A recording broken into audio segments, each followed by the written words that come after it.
Well, it happened like no one expected. The Eagles completely demolished the Kansas City Chiefs. No, I'm not saying there weren't people out there, Eagles fans in particular, who didn't think that they could topple the Chiefs in their journey to a three-peat. But let's just say that that victory was as unexpected as the fat kid legging out a victory against the fastest kid in school. No one saw this coming. No one saw this. I don't care how passionate you are about Bradley Cooper. No Eagle fan saw this demolishing happening. And I have to say, it was a snooze fest. That was one of the most snooziest Super Bowls I've ever seen, with so much on the line, so much of a storybook unfolding in front of us. It's like Shrek and Donkey became best friends, but there was no journey in between. Well, what happened? I don't know what happened here. All you know is that at the end, they're friends. Well, if you didn't watch the game, you would think, wow, the Chiefs really didn't have it. And I got to tell you, they looked like they didn't have it. And let me be a little bit more specific. That O-line looked like it didn't have it at all. Because while we could give credit to the Kansas City Chief D-line all the way through the course of this season, keeping games tight, allowing Mahomes to not have to throw for more than 300 yards and being able to just score 19 points, put the game on Harrison Butker's shoulders, that defense did great. That defense silenced Saquon Barkley in this game. Saquon was non-existent. He was a non-factor. But if you slept on that Eagles defense, shame on you. You ought to use your head to ring the Liberty Bell just to wake you up. Because you know what? Phillies woke up, and for good reason too. Guys, we are here. We are back. We are here to help quench your thirst on this Thirsty Thursday edition of Box Scores and Bourbon. Look at the box scores. Box Scores and Bourbon. We check each other's box scores and scores online. Baseball, box scores. So football, baseball, basketball, soccer, hockey. Box Scores and Bourbon. Manny? Wow. Wow, indeed, JB. Start off on the right foot. Cheers. Let's cheers this out. Cheers, my man. Clink, clink. You're drinking your tea because for those who can't see us or are joining us live, Manny is under the weather. I am under the weather. You can see it under my eyes. I am drinking some tea. But that doesn't stop me from talking about the Super Bowl that we may or may not have witnessed. I'm still not sure if it happened because what I watched didn't look like a real football game. It looked like a street fight and only one side was actually fighting back. But we have an Eagles Super Bowl champion once again. As happy as it makes me to have to say that the Eagles are Super Bowl champions again. What were your thoughts throughout the game? Or I'm going to narrow this down for you, JB. We watched the same game. What were your thoughts when the Chiefs got the ball when they were down 10-0 in the first quarter? Yeah, my thoughts were this is still just a regular football game. This is nothing Kansas City won't overcome. It's not like they haven't been here before. We've seen this play out all season long. This year wasn't their globetrotterness of an offense. They started slow. They would build. They would more or less capitalize on the mistakes of the opposing team, and then they would just continue to build on there and just kind of just keep things status quo. Nothing flashy. Just go out there and win the game. When that drive, that was was it when it was 10-0? When Mahomes was sacked twice? No, it wasn't. Okay. It might have been 17-0 then. Yeah, because it was a following drive.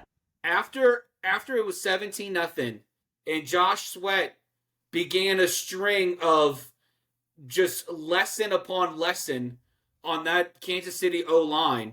They took him to school. They did. When that happened, when Mahomes was sacked twice in a row, Mm-hmm. I was like, we might be in trouble here. If you're a Chief fan, I'm like, I mean, Mahomes had been sacked, 5 times twice, 4 times twice, 3 times twice in games before, but I'd never seen Mahomes get sacked on consecutive plays. Yeah. I've never seen that. No. Never. So, yeah. Yeah, it was.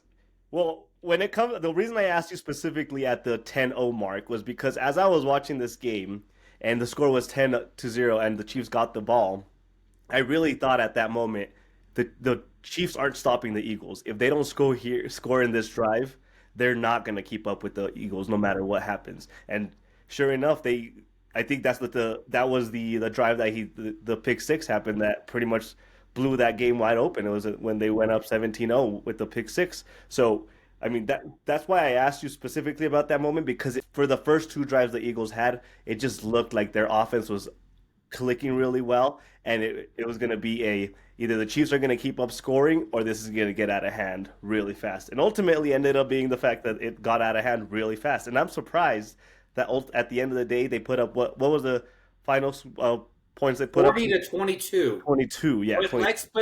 let's put this in perspective. It was 34-0. Mm-hmm. And then after it was 34-0, the Chiefs outscored the Eagles 22-6. Really just it was like Mahomes' stats, it was just Baker's dozen time. It was just the Baker had more flour, more dough. He's like, I'm going to make me some extra donuts. I've done, I'm already done. I'm tired. Let me just make me some donuts. That's what Mahomes' time was Baker's dozen time. That's all it was. Because the Eagles didn't care. Vic Fangio wasn't going to sit there and try to stop Mahomes from padding his stats. We all saw it. We all know that game, Mahomes was owned. We all saw it seemed like by the middle of the second quarter, the Chiefs' body language just was just off. Yeah. Like it's just like we don't even belong here. Yeah, like seeing Mahomes walk off the field a couple times, I think in the second quarter, you could see him defeated and lost in the moment for some reason. And I can't remember a time besides the previous Super Bowl that he lost to Tom Brady in Tampa Bay. Besides that time, I can't remember a time where Mahomes had that look going for him. Like his expression just looked completely different, and you could just tell you never want to count the Chiefs out, and I would be dumb forever to count them out. But even in the second quarter, it gave you reason to doubt that there was going to be a chance for the Chiefs to come back, just because they looked so miserable. Like once you're mentally not in the game, it just it takes everything else out. No matter how many skilled players you have, if they're not mentally in the game, it's not going to make a difference. And we saw that across the board. Once they started falling a little behind, they were making mistakes that you would never in a million years would have seen some of those players make, like the Hopkins drop I think that was the first quarter that started happening, or the early second quarter when that happened. Things like that. Kelce dropping some passes, Mahomes, the pick six he threw. I still look at the play now and I'm trying to figure out if it was just a bad throw, who he was throwing it at, or if it was just a good scheme by the Eagles. Like nothing about what they were doing gave me a resemblance that they were mentally in the right place. It was honestly very shocking. I guess shocking is the right word, but at the same time, I shouldn't be shocked because we saw that the Eagles were dominant all year long. So that's the reason I don't really want to say shocking, because we knew what the Eagles had. We knew what the Eagles were capable of, and it seems like the Chiefs didn't know how to match up well with what they knew the Eagles were capable of doing. Yeah. I got no problem with the Eagles winning. I sat here and said that if the Eagles did everything right, I still couldn't give them a better than a 50-50 shot at winning it. I did not anticipate, nor did anyone else anticipate, the Chiefs just giving up. I mean, Andy Reid, the walrus of wins was on the sidelines just choking on his own tusks. Having no idea, what is going on. He kept looking at his play cards and I don't even know why I'm looking at this. I don't even know. There was the only person who showed any sense of emotion was Chris Jones when he fainted when DeAndre, who was acquired for pennies, decided to dropped the football, and then it came up with the lame excuse, oh, I tripped. Oh, I'm sorry, run much? Like, what do you mean you tripped? There was no one around you. What are you talking about? You didn't trip on anything. You just dropped the football. That's what you did. You dropped the football. So it was so sad. It was just so, and Saquon didn't even beat the Chiefs. No. He didn't. No. I think it's 60 yards rushing. Yeah, it was... Maybe not even that. And so, but I mean, it was incredible. And I know we talked about, and this is gonna segue into our next topic, but I know we talked about at the end of the game how the person who deserved MVP the most was Josh Sweat. Josh Sweat invigorated that defense. He got everything started. He was the linchpin. He was the mechanism that got everything moving in there. And every time Mahomes was on the ground, Josh Sweat was there. He was a prime suspect. Mm-hmm. But giving it to Jalen Hurts, I know for me in the moment, I thought it was a sellout. But now that I'm removed from it, I've had some time to explore my inner self. I have found myself. You rarely do that. In exploration. And I don't have a problem with Jalen Hurts being named MVP. I don't. I don't either. And really, the main reason is Kellen Moore did what he should have, and he stuck with the run game. The Chiefs stifled Saquon. I think Saquon's longest run, was 9 yards. Mm-hmm. And that was by far his longest. And that came well at the end of that. Came in half. But Kellen Moore stuck with that game plan of handing Saquon the ball. And if it wasn't for Kellen Moore sticking with that run game, there were 2 throws, almost the identical play from Jalen Hurts to A.J. Brown, to A.J. Brown's back shoulder, just so Trent McDuffie couldn't touch it. Mm-hmm. And if it wasn't for the Eagles sticking with that, Jalen doesn't hit those throws because Trent McDuffie's he's not a nothing. I mean, this dude is an all-pro. This dude's one of the best shutdown corners we have in the NFL today. And Jalen Hurts made him look foolish twice. And so now that I'm farther removed, I don't have a problem with Jalen Hurts being named MVP at this game. See, we were texting throughout the game, and we were talking about this exact thing about how Josh Sweat should be the MVP just because I think he got 2 sacks in a row or 2 pressures in a row, and he was just dominating that line. But the more I thought back, and just like you, after the game and after they gave Hurts the MVP, the more I thought back, I realized there was no way for Josh Sweat to get the MVP because this wasn't a one-man dominating defensive performance. It was the entire defense that really dominated the entire game. So you couldn't pinpoint just him being the cause for that because everybody was doing exactly what they were supposed to do. The Hurts getting the MVP made more sense because, as we talked about, I know I brought this up in the previous episode. I said you and I, JB, can sit here and say that they're going to be giving the Eagles are going to be running the ball. I bet you the Chiefs are going to be well aware that the Eagles are going to try running the ball. So the X factor is going to have to be Jalen Hurts. And that's exactly what ended up happening. They knew how to take away the run game from the Eagles offense, and Jalen Hurts stepped up and made the plays that he needed to make. And his stats weren't flashy, but the way he was putting up those stats was consistently, he played very pretty football. And besides the 2 turnovers, 1 pick, that he threw early on in the game. Besides those 2 moments, it really was just on point with what the team needed. If you sit back and look at if you actually watch the entire game, you can justify why Jalen Hurts actually deserved to get the Super Bowl MVP. And that's not very common. It's typical for MVPs to go to the quarterbacks just because quarterbacks drive the offense, quarterbacks drive the game. But a lot of the time it's just like here's the trophy to the quarterback for the namesake of giving it to the quarterback. If you watch this entire game, you can honestly say I can see why Hurts was such a deciding factor for this game to go this way, for the way that it did. He was 100% the driving force behind that offense across the board, no matter what. And his drive and everything they were putting together on offense led to the defense being able to do their thing because they knew on the offensive side they didn't have to worry about having to shut down the Chiefs completely because the Eagles were going to do that on the offensive side by themselves. Yeah, Jalen's gameplay evolved because one of the things you always heard about Jalen is, yeah, he's a great field general, but you never know when he's going to fumble the football, and so Jalen took his game to another level, especially in that Super Bowl, because he didn't hesitate. If he had to run outside the pocket, he ran outside the pocket. If he was going to stay in and throw it deep, he threw it deep. And I got to tell you, like, I go back to those throws he did to A.J. Brown.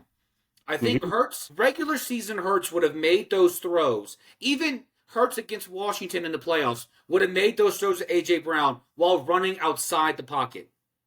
Jalen Hurts sitting in the pocket with full confidence saying, I'm going to throw it to his inside shoulder, and he's going to turn around and grab it. Like that's money. That's money. And to think about it, a guy's running, you got the defender right here. Jalen said, I'm going to throw it to this shoulder that's next to the defender, but I'm going to throw it to where when he turns, it's over here, and only he can get it. Those are incredible. That is great thinking on your feet. I mean, just being able to be there, not even thinking on your feet, being so confident and so convicted in who you are as a quarterback, and that it extends well beyond just those throws and those plays, and Jalen taking the pressure, like you said, off of the defense, because Jalen knew that they belonged there, and he played like it. He played like there was, like, screw JB only giving us a 50-50 shot. I'm going to prove him. And you know what, Jalen? I'm happy to be your muse, okay? Use me anytime you'd like.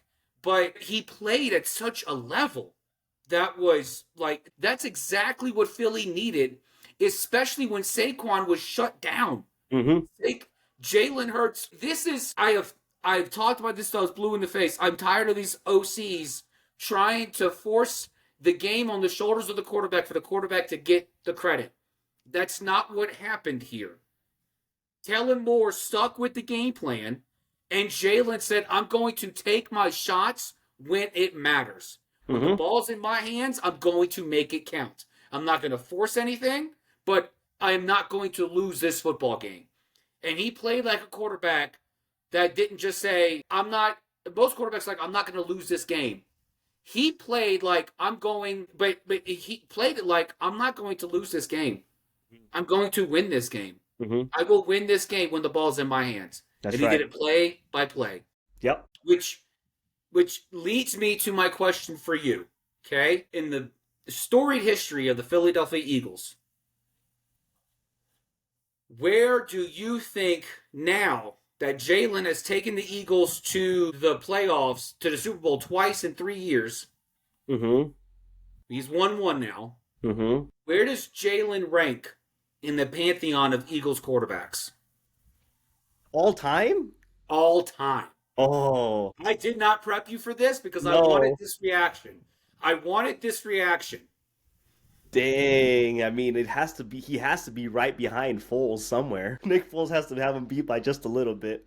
No, Nick Foles? What about Donovan McNabb? It's a Donovan joke. did it for longer. It's a joke. I mean, that's kidding. The hard one is Donovan McNabb he took the Eagles to 3 NFC championships in a row, right? I believe so, yeah. Yeah, he ended up not winning did he win a Super Bowl? No, he didn't win a Super Bowl. Of course not. He did. No, they lost to the Patriots that year. Yeah. Yeah, that was the year they had Terrell Owens. Yep. He's young, but I would have to say has to be the best quarterback they've had. He has to be. I would put him number 1. Simply because of how much he's gone through to get them to this point. There was a well-known fact that was circulating ever since the Eagles lost to the Chiefs 2 years ago, was that no losing quarterback for the Super Bowl has made it back to the Super Bowl after that loss. And Jalen Hurts proved that, got rid of that statistic. I think the statistic was since Jim Kelly. did it in no quarterback has been able to do that again. He did that, and he found a way to beat the team that beat him last time, and in a dominant fashion. Yeah. And I'd have to put him number one. It's hard to. You'd have to sell me really hard on somebody that would be more deserving than Hurts. Yeah. It's hard. Like, so, and like, not knocking your Nick Foles take. I mean, Nick Foles, he won them their very first Super Bowl in franchise history. So under a guy who used to quarterback for the Eagles. So like, it's not a small feat. I mean, it's not a nothing feat to be the first guy to bring a championship to to Philadelphia. Out of all the quarterbacks ever played in Philadelphia, Nick Foles was the first one to bring you a Super Bowl champion. So like that speaks volumes. By beating Tom Brady at 2013 was just unreal. It was like this video game stats here. Mm-hmm. So, but I mean, even with Donovan for 10 years, I mean, he was second to Tom Brady in playoff wins from 2000 to 2009. He was second to Tom Brady. It was close. It was 14-9.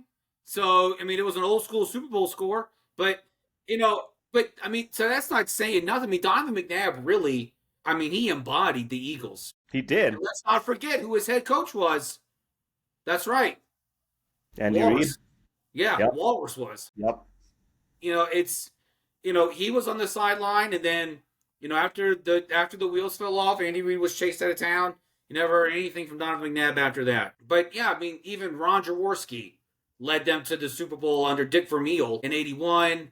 They got obliterated by those standards by the Raiders, 27-10. But even still, Jaws took them there. He took them to the Super Bowl. Foles took them back to the Super Bowl. Foles won the game.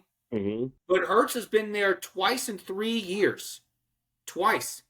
And to your point, like, how many times does a losing quarterback in a Super Bowl go back to the Super Bowl within 2 years? I mean, unless you're Jim Kelly. We're not going to go back 4 there. times. I could do that 4 times. Yeah. Beat that. Yeah. Yeah. I beat cancer, but I can't beat the NFC. It's one of those things where you take into consideration, and like, I'm not going to sit here and crown Jalen Hurts as the best quarterback in Eagles history, but he's got to be number 2. Number 2? He's got to be number 2. Who would be number 1 by McNabb? Yeah, I mean, you can't argue it, but if you compare their numbers, like, you get 3 NFC championships in a row, consistency for 10 years. Jalen Hurts has been there for what, 6 years now? Taken them to the Super Bowl twice. The other times they've been in the playoffs ever since he got there and took over the job. Like, give him time, and he'll surpass McNabb in no time. Mm-hmm. It's just like a shorter sample size, but that doesn't take away from the magnitude of how good of a sample size it is. 2 Super Bowl appearances? Yeah. Yeah, but McNabb was like for 10 years. I know, that's why I'm saying the constant is the only thing that you put above him. And that's and that's part of me. Like, he was a consistent winner throughout that time. I mean, let's see what Jalen does for the next 3 years. He's not going anywhere. Nick Sirianni's not going anywhere. So let's see what happens. And I mean, look, it could be by the end of this. I'm not saying Jalen has to win another Super Bowl to overtake McNabb as number 1 in Philly history. But if Jalen, continuously shows, season after season, hey, I'm going to take this team to playoffs. We're going to win. We're going to go deep. Great. Awesome. Because I've even said this about Dak Prescott. I'm not big on the guy. I think he's too full of himself. Maybe it's the ego. Maybe it's the chunky soup getting to his head. I don't know. But if you have a guy who's going to consistently get you to the dance, so you have a shot to go up to the really hot girl and say, hey, boogie with me, great. Okay, do it. But let's see what Jalen does. And if Jalen can do that over the next 3 years, And he's absolutely going to overtake Donovan. Absolutely.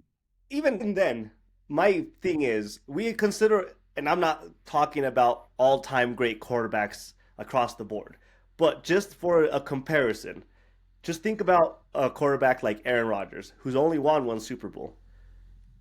Jalen Hurts already has one Super Bowl, so he just by that kind of comparison, even if he never made it to the Super Bowl again, he already has just as many as a lot of the all-time greats. He's made two of them. 50% Super Bowl appearance to win ratio is pretty good. So that's why I need a harder sell than consistency for me to say McNabb for sure over Hurts. That's the only reason why, because 10 years, sure, you consistently. Tony Romo was a consistent quarterback for the Cowboys, but they didn't do anything with him either. That doesn't prove he's the greatest quarterback for the Cowboys either. No. It doesn't. My point being, and let me clarify this, is that Jalen Hurts doesn't have to win another Super Bowl in order for him to overtake McNabb. I think Jalen Hurts has done enough to already be top 2 in Philly history, arguably top 2. But what I'm saying is that if he continues to get you to the playoffs and you continue to win playoff games, not necessarily the Super Bowl, you get deep, then okay, great. Awesome. That's not nothing. That's not nothing at all. Very few people would complain to have the resume that Jalen Hurts has as their quarterback for their franchise.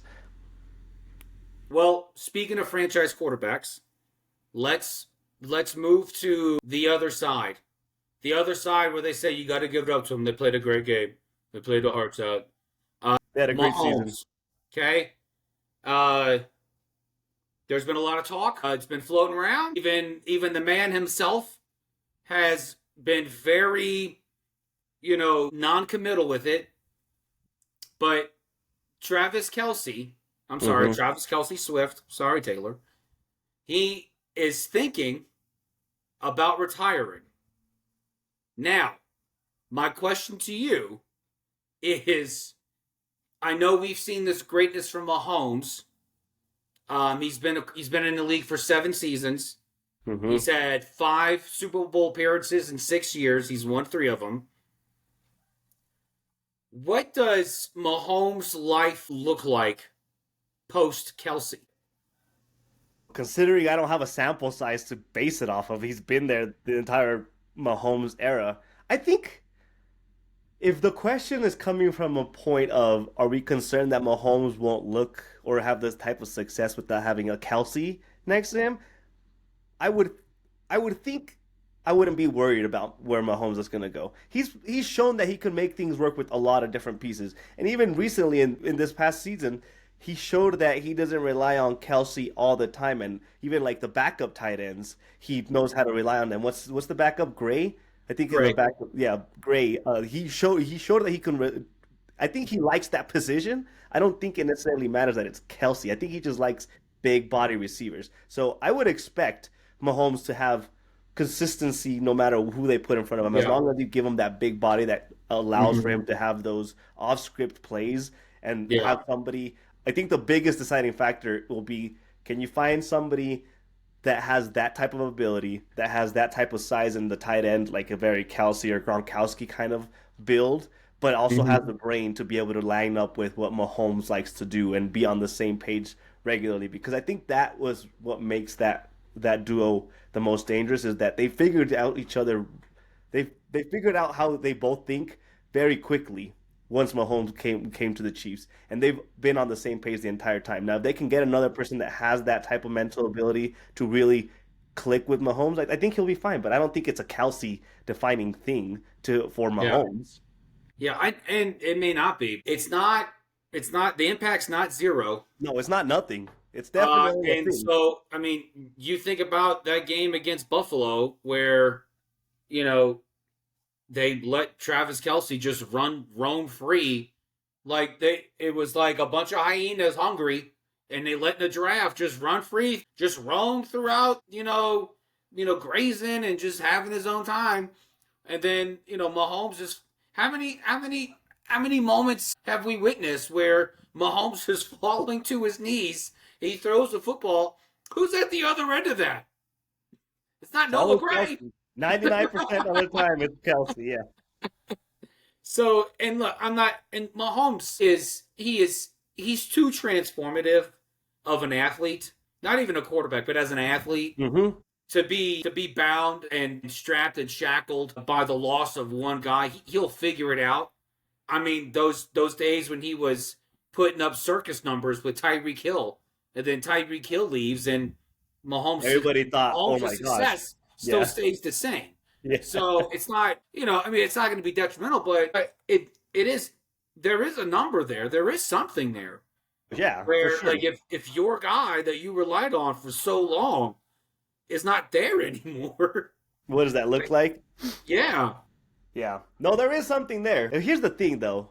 With the way that this Super Bowl went, and then Kelce talking about possibly retiring, I don't know the man, but I've seen enough about this man to know that his pride is going to be too hurt to go out on a losing note in the way that they just got embarrassed in the Super Bowl. I don't think he's retiring this offseason, even though he's saying he's contemplating it. He's been contemplating it for the last 2 or 3 seasons. I just can't imagine him being okay with retiring after going 0 for 6 in the Super Bowl and getting completely stomped on. That just doesn't seem like him. Yeah. So, and he may not. He may be playing a long game where he's waiting for Taylor to break up with him. I don't know. He's looking for a reason to get out of that relationship. I don't know. I couldn't possibly tell you what goes on through the minds of handsome multi-billionaires, okay? I don't know. All right? Not too many worries, I hope. Yeah. I'm not really too worried about it, but yeah. But at the same time, I have a different question for you that I have not prepared you for. And this might be something you've already kind of contemplated in your brain.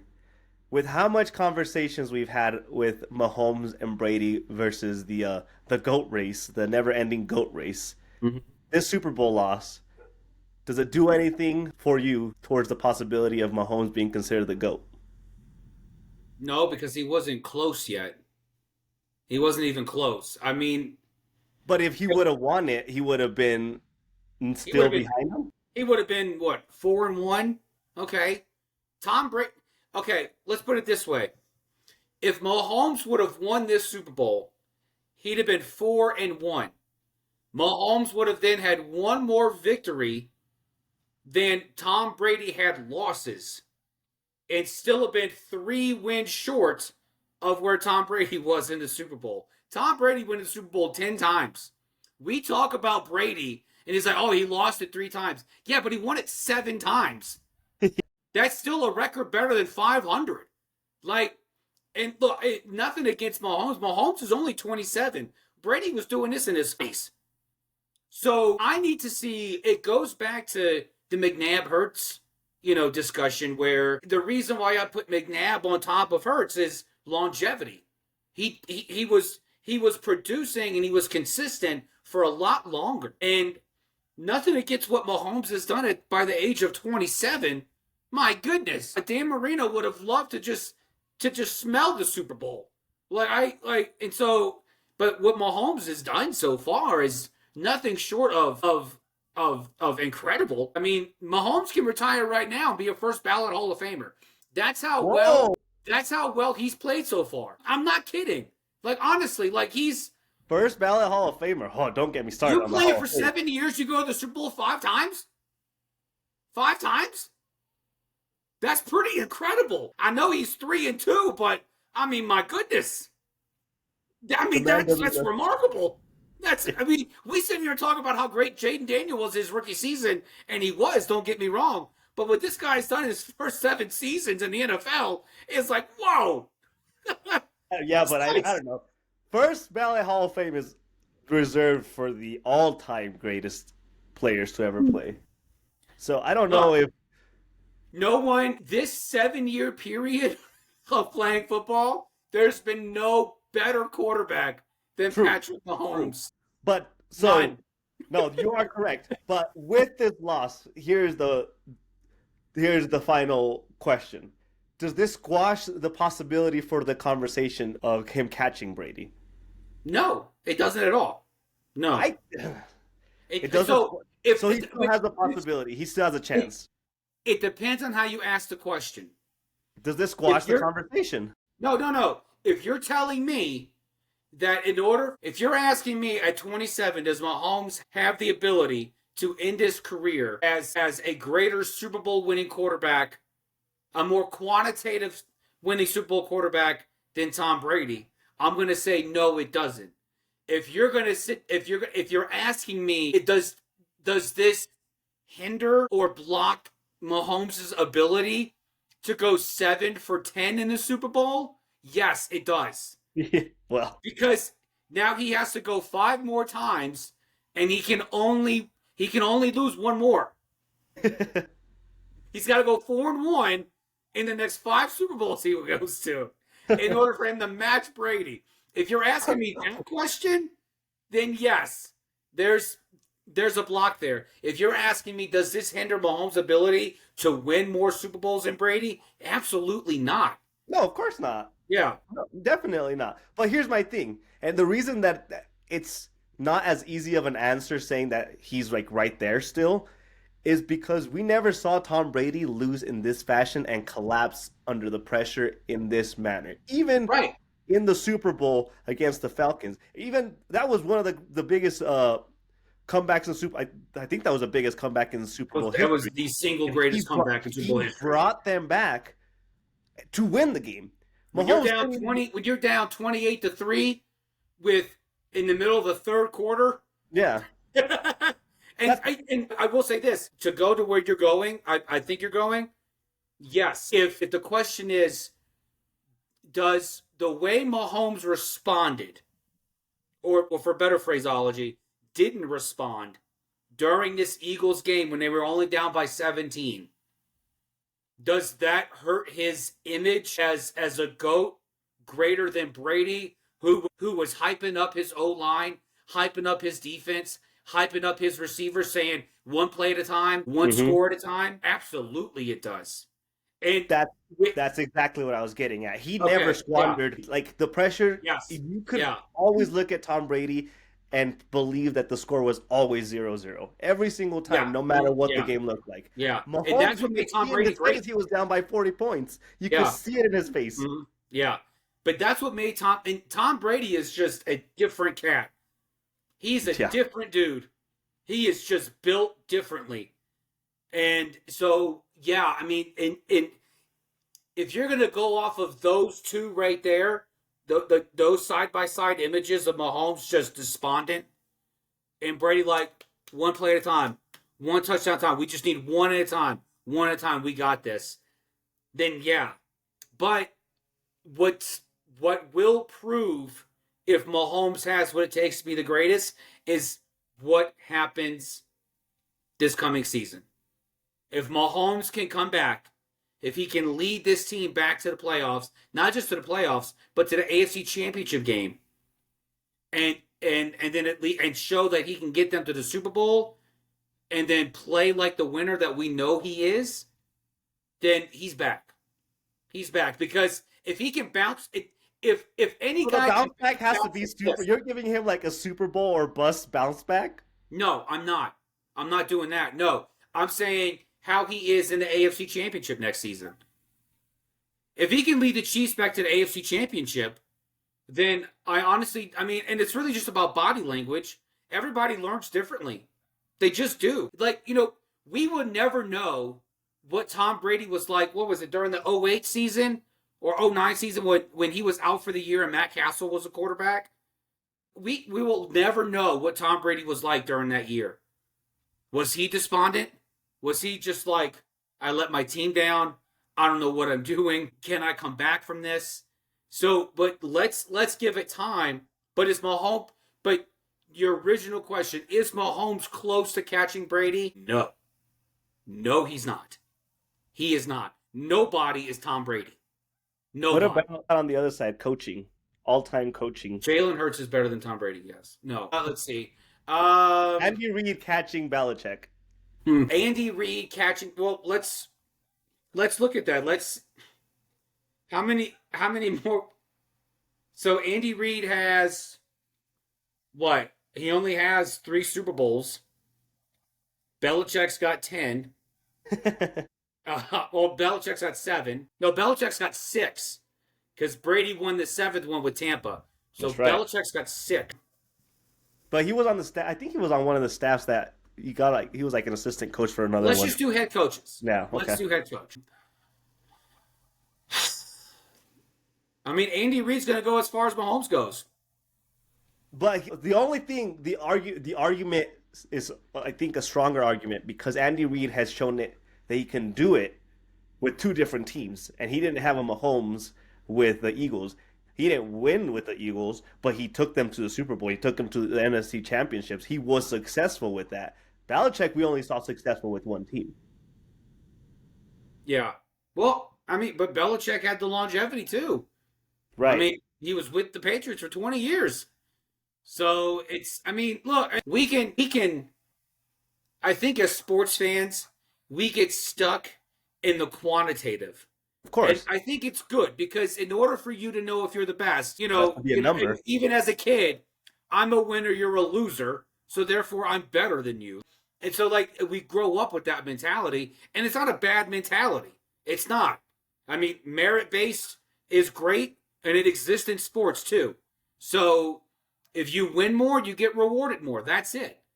But I think as sports fans, we get trapped underneath this turned over vehicle of wins over losses, as opposed to saying, well, how long were they doing it for? No, that's fair. I guess the better way I should have phrased it to you is, does this loss for Andy Reid make it harder for him to catch up to Bill Belichick as the greatest coach in NFL history? Because now we're not talking numbers. Now we're just talking your resume. I mean, look, if we're going to go resumes, he did well for a long time. He who? Andy Reid. Okay. He did well for a long time in two different places. He did well in Philly. He was unceremoniously booed out of that city. There was no reason to get rid of Andy Reid. And then he went to Kansas City and he's done well there too. And so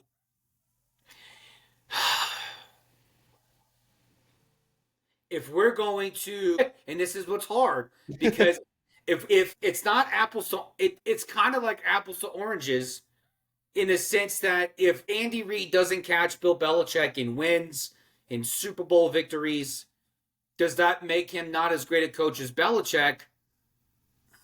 Well, I don't want to have the just as good. I want to have the who was better conversation. Okay, So that's why I'm asking, does this loss affect his chances to be able to surpass Belichick as the greatest? I mean, the loss, absolutely, it doesn't have a non-zero effect on his chances. I mean, if he won this Super Bowl, he's two Super Bowls behind Belichick as the head coach. Now he's still 3. He's still dependent upon Mahomes to get him there. It's not, and look, I mean, we sat here and say, who's better, Belichick or Brady? Well, I mean, not clearly, but it seemed Brady was better. Because Brady did it again with someone else in one season. So, and almost again the second season. It's not, and this is the hard part about head coaches is that you have so much of it. You can't play. You're not allowed to play. Your whole legacy lies on the 22 guys on the field. Yeah, I mean, that's your whole legacy. Do I think Andy Reid will be one of the greatest coaches of all time? Do I think overtakes Belichick? No. What would it take? Just what would it take for him to pass Belichick? Because I kind of agree with you. I mean, Belichick, he's done it forever. He's done it with different systems. Like, he moved around and showed that he could develop and be good at his job. And sure, like, Andy Reid ended up finding the diamond in the rough with Mahomes and ended up like finally getting to the Super Bowl and find consistency, like making himself at home in the Super Bowl. Belichick just did it so well for so long, like nobody even questioned that stuff. The conversation for Belichick has always been, is he going to catch the record for the most wins in Super Bowl in like all-time wins? That was a conversation for Belichick. So it's more of a rhetorical question for conversation for me, because I don't think it's almost impossible for any coach to be considered just as great as Belichick, or you have to do something miraculous, consistently miraculous, for you to pass Belichick, because he was just so Belichick-y. I don't know. He just consistently was great. Just, I guess, what would Andy Reid have to win like 7 Super Bowls by himself for him to be like comfortably past Belichick? Yeah. Like, is that what that would take? If we're going, I'm looking at the records here. If we're going by victories, Andy Reid is 33 wins behind Belichick for tying him. Mm-hmm. So I know, but Super Bowls, it's like, well, I mean, and again, as sports fans, this is where we get trapped. Like, and it's hard to do this, and it's honestly one of those things where we should celebrate being as sports fans. We should stop and celebrate the fact that we get to live in a time, actively live during a time where we sit there and say, who is the greatest coach? Andy Reid or Bill Belichick? Who's the better coach? And they're both great coaches.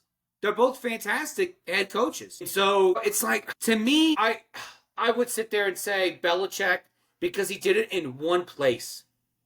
In one place. And he did it with so many different pieces year after year after year.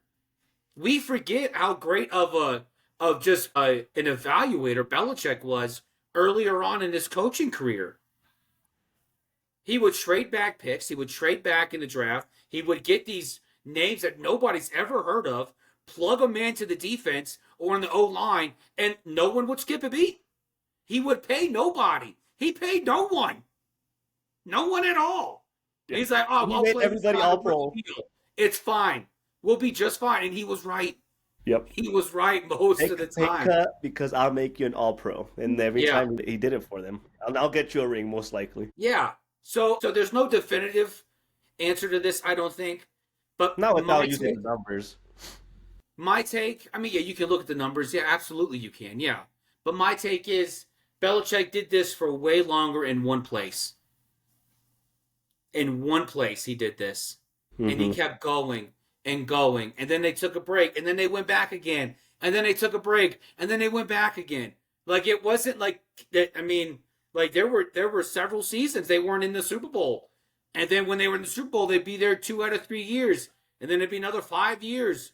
And then it'd be in again 2 out of every 3 years. And so it's, I mean, when they were on, they were on. And they were on the whole time. They just didn't have the luck. Sometimes just the other teams got a little bit good break because life would have been boring if we saw the Patriots win 7 Super Bowls in a row. I don't think so. No, I would have rejoiced. I'm a fan of greatness. So I would be like, man, this is awesome. Tell that to all the people that were lighting their pitchforks and torches because they didn't want to see the Chiefs be so good for so long, and they didn't want to see the city of Philly who lit up their pitchforks after Philly won. So you can't win. I'm just saying, I would have not gotten tired of seeing my team win, and people are out here getting pissed off because the Chiefs have been good for 6-7 years. Yeah, I don't have a problem with it. Yeah, whatever. All right, let's get to our fix of 6. Yes, time for our fix of 6. Shall I take it away, JB? Take it away, bud. JB, my first fix of 6 is so significant that I'm going to make it a 2-in-1. My number 3 and my number 2 fix of 6 have to do with the Pro Football Hall of Fame that was announced right before the Super Bowl as per tradition, and the names were Eric Allen, Jared Allen, Antonio Gates, and Sterling Sharp as the new Pro Football Hall of Fame inductees. I'm making this a tour because there's 2 players that had the opportunity to be first ballot Hall of Famers that I really felt would deserve it. Number 1, Eli Manning. For all the greatness that we just sat here and talked about Tom Brady, the reason that Tom Brady doesn't have 2 hands full of rings was because Eli Manning always somehow found a way to beat him. And Eli Manning just consistently, he was like the perfect embodiment of a consistent quarterback. I think he broke the record for the most consistent starts by a quarterback until I think Josh Allen is kind of chasing it down now. But I think he has the record for the most consistent QB starts. So he 100% should have been a first ballot Hall of Fame. My number 2 is maybe a little bit more controversial. Luke Kuechly, the young buck middle linebacker that retired a little too young for our liking, I saw this comparison for a typical Hall of Fame, first ballot Hall of Fame inductee. And they compared Ray Lewis to Luke Kuechly. Ray Lewis had 1 Defensive Player of the Year, 1 First Team All-Pro, 9 Pro Bowls, was a 12-year starter, and 5-time First All-Pro. Luke Kuechly had just as many Defensive Players of the Years, just as many First All-Pros, just as many First Team, 7 Pro Bowlers in 8 years. Besides playing for 3 years longer, what did Luke Kuechly not show us during the time that he was playing that said he wasn't deserving of a first ballot Hall of Fame? I don't understand what it is that some of these people that are voting for Hall of Fame look for, because I could have made a very strong argument for both of those players to replace Sterling Sharp easily. Sorry, Sterling Sharp, congratulations to you, but I could have made a very strong argument for either one of those players to replace you this go around. And on Manny's number 1 fix of 6, the World Cup of Hockey will be coming back in 2028 as an in-season tournament after it has been agreed to by the NHL and the NHL Players Association. And I know my buddy over here, JB, has multiple reasons to love this, since he just lives for the hockey world. I have not been exposed to this format before, so I am excited to see how it looks, and I'm excited to see how this World Cup of Hockey looks in an in-season tournament style. So that will summarize my fix of 6 by saying I can't wait to 2028. JB, you're up. JB's fix of 6, number 3. The New Orleans Saints have hired Kellen Moore to be their next head coach.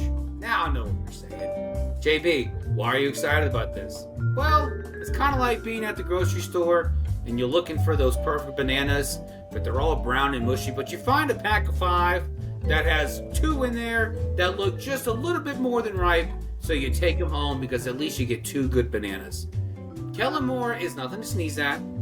Kellen Moore showed me what was necessary in order for him to get the head coaching job with the New Orleans Saints, and that was stick with the run game. He stuck with the run game. He didn't get cute. And so with that, I'm happy that they hired him. Now, my next point is JB's fix of 6, number 2.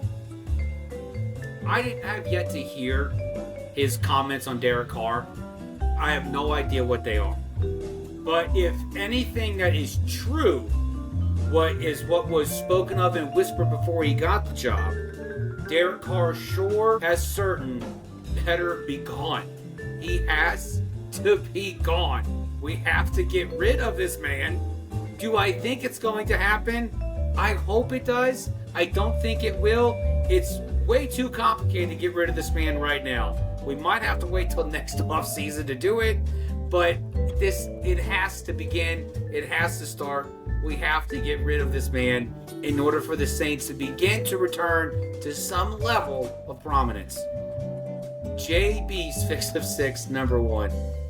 Old buddy Anthony Rendon, who signed his $257 million contract with the Angels back in 2019, guess what?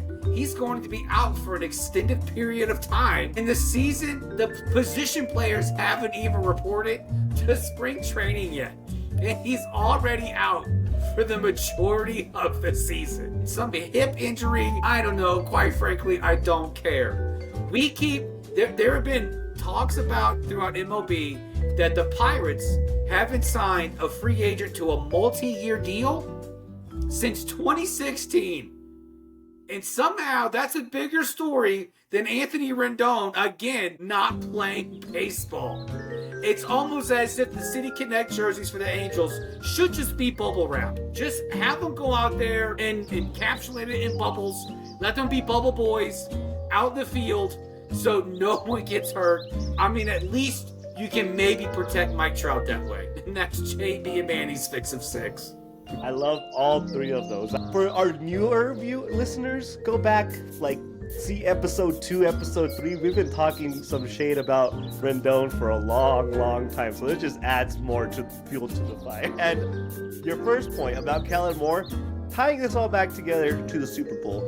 Jalen Hurts is now going to have to deal with an offensive coordinator or 8th offensive coordinator in 9 seasons, whatever.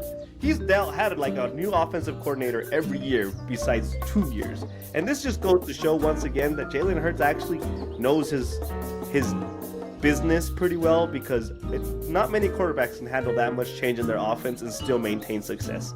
But that was just my little added cherry on top that kind of came up as you were talking. JB, were you simping on anything good? I was sipping on.